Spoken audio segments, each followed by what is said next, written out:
for the past 75 years, not to mention an ever-increasing toxic environment, our bodies are operating in a state of starvation. We've seen the carbon emissions. We've seen situations where we have climate challenges. The basic life force required to handle distress, formerly known as living life, is simply no longer available. Our bodies are operating at a deficit. Hence, the preponderance of exhaustive immune system diseases and early aging.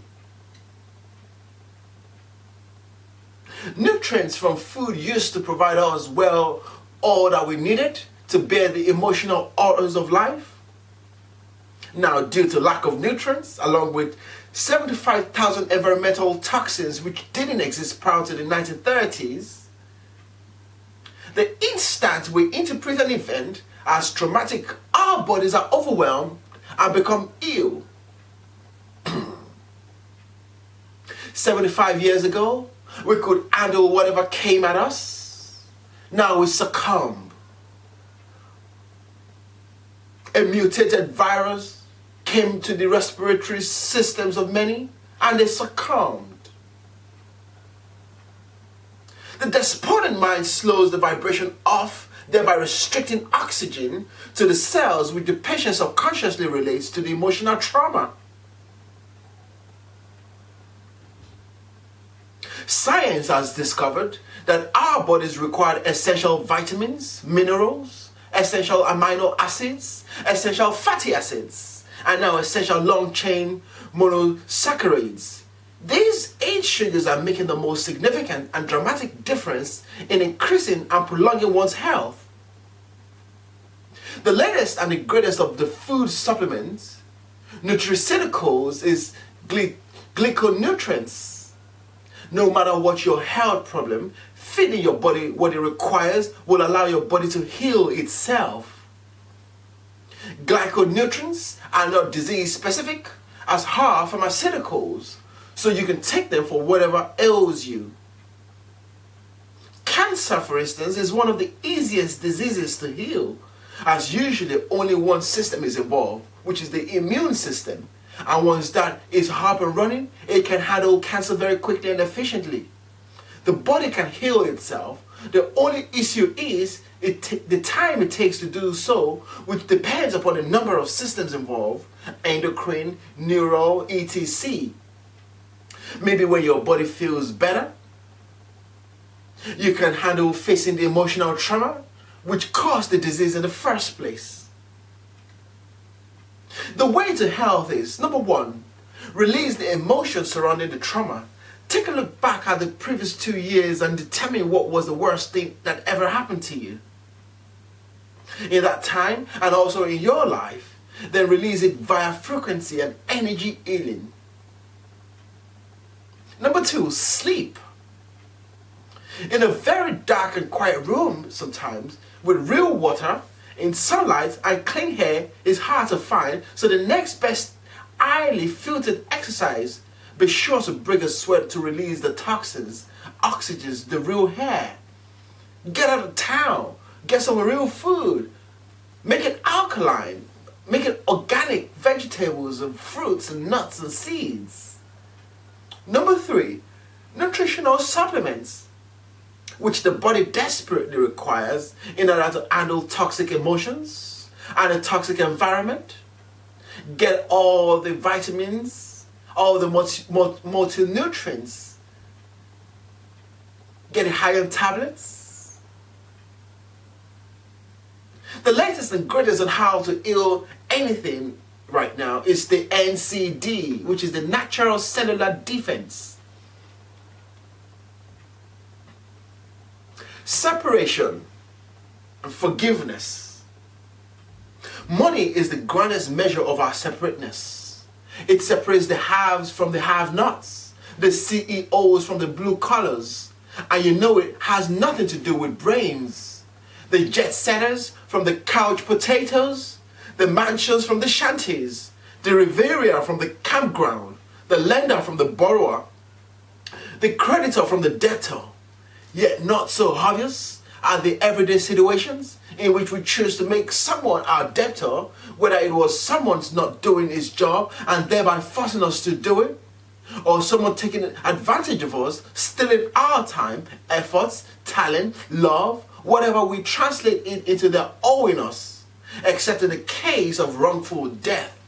We seem capable of allowing money to compensate us for whatever we feel we are owed by the one who has grieved us. This is why there is inordinate litigation. We believe in compensation. We live in a litigious society. We believe in money, and we believe that money will make us whole again. And money will restore us to who we think we are. But we cannot feel as if someone owes us without simultaneously feeling he is separate from us. A prenuptial agreement is a great example. What is mine is mine. What is yours is yours. What better way to begin a relationship? Which is by definition means of degree of oneness than by declaring upfront what is separate. The end of the world as we know it.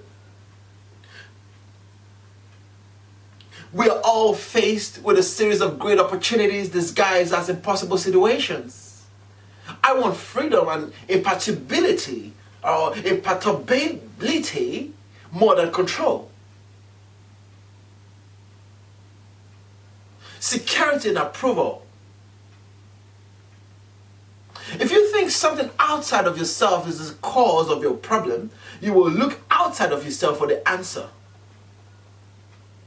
Whilst I do not anticipate an economic collapse post-Covid-19, we must acknowledge that we are in the creators, and we are the creators of all these nonsense. And just as we were powerful enough to create it, we are powerful enough to create something better.